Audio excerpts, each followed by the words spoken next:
தவிர்க்கலாமே. டேய், நான் சொல்றது நீ கேளுடா முதல்ல.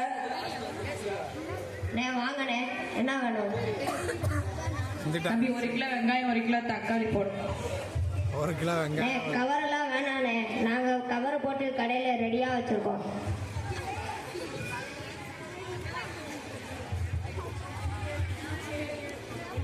வேணாப்பா வேணாம், பிளாஸ்டிக் யூஸ் பண்ணாதீங்க. பிளாஸ்டிக் யூஸ் பண்ணா மக்கள் உடம்புக்கு கெடுதல் தரும். அதை யூஸ் பண்ணாதீங்க. உங்க குடும்பத்துல உணவுப் பொருட்கள் வெளியில வாங்கினா அதை நீங்க எப்படி எட்டி கேட்பீங்க?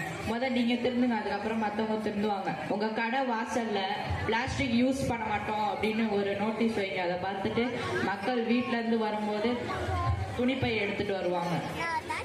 நன்றி அண்ணா.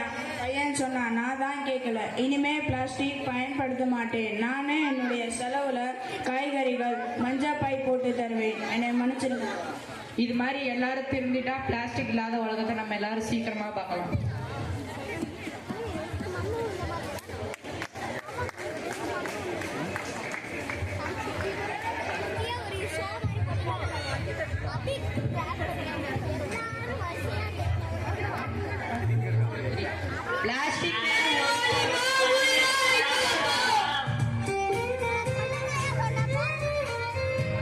பிளாஸ்டிக் பொருட்கள் பயன்படுத்துவது நமக்கு சுலபமாக இருந்தாலும் அது சுகாதாரத்தை பாதிக்கும்.